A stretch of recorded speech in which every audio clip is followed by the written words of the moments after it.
জিনিস দিয়েও যে এত সুস্বাদু ভর্তা তৈরি করা যায় সেটা এই ভর্তা না তৈরি করলে বুঝতেই পারবেন না। আসসালামু আলাইকুম দর্শক, আমি আতিয়া নারায়ণগঞ্জ থেকে। প্রথমে একটা প্যানের মধ্যে দিয়ে দিয়েছি সামান্য তেল, এবং তেল দিয়ে কিছুটা শুকনো মরিচ ঝাল অনুযায়ী আমি ব্যবহার করব। শুকনো মরিচ আমি ভেজে নিচ্ছি। যখন শুকনো মরিচটা হালকা একটু ভাজা হয়ে যাবে সেক্ষেত্রে দিয়ে দিব বেশ খানিকটা পেঁয়াজ কুচি। এখানে আমি প্রায় 4টা পেঁয়াজ কুচি ব্যবহার করেছি মিডিয়াম সাইজের। পেঁয়াজ কুচি দিয়েও মরিচের সাথে পেঁয়াজ কুচিটা একটু ভালো মতো ভেজে নেব পেঁয়াজটা নরম হয়ে আসা পর্যন্ত। একটু সময় নিয়ে যখন পেঁয়াজটা ভেজে নেব, পেঁয়াজটা নরম হওয়ার জন্য দিয়ে দিচ্ছি পরিমাণ মতো লবণ। এখানে একেবারেই লবণটা ব্যবহার করেছি, এরপরে আমি আর লবণ ব্যবহার করব না। পেঁয়াজটা যখন নরম হয়ে ভাজা হয়ে গেছে এই পর্যায়ে মরিচগুলো আমি তুলে নিচ্ছি, না হলে একটু বেশি কড়া ভাজা হয়ে যাবে। এখন পেঁয়াজটাকে একটু নরম করে ভেজে নিচ্ছি। খুব বেশি কড়কড়া করার দরকার নেই বা বেরেস্তা করারও দরকার নেই। যখন পেঁয়াজটা একটু নরম হয়ে যাবে দিয়ে দিচ্ছি সেই কাঙ্ক্ষিত ফেলনা জিনিস। ফেলনা জিনিস বলতে আমি বুঝাচ্ছি চিচিঙ্গা বিচি, যেটা আমরা ভাজি করার সময় বা রান্না করার সময় অনেক সময় ফেলেই দিই। তো এই বিচিটা দিয়েই ভর্তা তৈরি করব, সুস্বাদু একটা ভর্তা যেটা গরম ভাতের সাথে দারুণ জমে যাবে। চিচিঙ্গা বিচিগুলো পেঁয়াজের সাথে ভালো মতো মিশিয়ে নিচ্ছি এবং নেড়েচেড়ে দিচ্ছি। এই পর্যায়ে কোনো রকম পানি ব্যবহার করা যাবে না, বিচি থেকেই কিন্তু পর্যাপ্ত পানি বের হয়ে আসবে। একটু নেড়েচেড়ে মিশিয়ে আমি একটু ঢাকনা দিয়ে ঢেকে দিচ্ছি বিচিটা সেদ্ধ হওয়ার জন্য।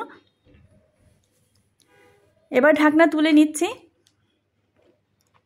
ঢাকনা তুলে এবার নেড়েচেড়ে ভেজে নেব, যেই পর্যন্ত পানিটা পুরোপুরি টেনে না আসে সেই পর্যন্ত ভেজে নিতে হবে। মোটামুটি একটু ভাজা ভাজা করে নিতে হবে যাতে কোনো রকম পানি না থাকে। যদি পানি থাকে তাহলে কিন্তু ভর্তাটা ভালো লাগবে না, পানসে ভাব চলে আসবে।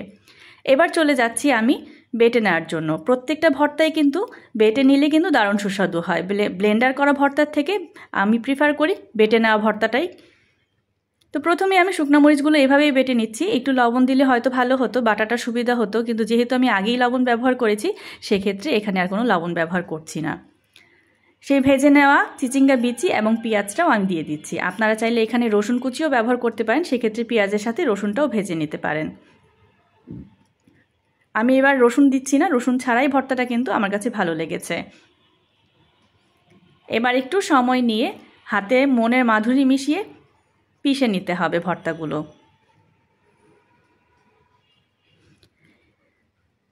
এই ভর্তাটা পিষতে কিন্তু খুব একটা কষ্ট হবে না, কারণ বিচিগুলো প্রচুর সফট থাকে আর পেঁয়াজ তো এমনিই সফট। খুব একটা কষ্ট হবে না, 2-1 বার বেটে নিলেই কিন্তু তৈরি হয়ে যাবে। তারপরেও যদি মনে হয় বাটতে একটু কষ্ট হচ্ছে, সেই ক্ষেত্রে যাকে আপনি সবচেয়ে বেশি অপছন্দ করেন তার নামগুলো মনে করে বাটা শুরু করবেন, তখন দেখবেন ভর্তা বাটাটা একেবারেই কষ্ট মনে হচ্ছে না। এভাবে একটু কষ্ট করে ভর্তাটা তৈরি করে দেখবেন, গরম ভাতের সাথে কিন্তু খুবই সুস্বাদু লাগে। এত সুন্দর একটা ফ্লেভার আসে যেটা না তৈরি করলে বুঝতেই পারবেন না। আমি একটু সময় নিয়ে ভর্তাগুলো বেটে নিয়েছি, একেবারে খুব বেশি মিহি করার দরকার নেই, খুব ভালো মতো একটু বেটে নিয়েছি। আর ভর্তা বানাবো সেখানে সরিষার তেল দিব না তা কি হয়, সামান্য একটু সরিষার তেল ব্যবহার করে নিচ্ছি, এতে করেও কিন্তু সুন্দর একটা ফ্লেভার যোগ হবে। সরিষার তেল পাটার মধ্যে দিয়ে ভালো মতো মেখে নিচ্ছি। এবার সুন্দর মতো পরিবেশন করে নিচ্ছি। আমার ভর্তা কিন্তু একেবারেই তৈরি হয়ে গেছে গরম ভাতে খাওয়ার জন্য। দর্শক, তৈরি হয়ে গেল আমার মজাদার চিচিঙ্গা বিচির ভর্তা। এই ভর্তাটির রেসিপি যদি আপনাদের ভালো লাগে, সবার কাছে অনুরোধ থাকবে আমার পেজটি লাইক, কমেন্ট এবং ফলো করে দেবার জন্য, আপনাদের মূল্যবান মতামত জানিয়ে আমাকে অনুপ্রেরণা দেবার জন্য।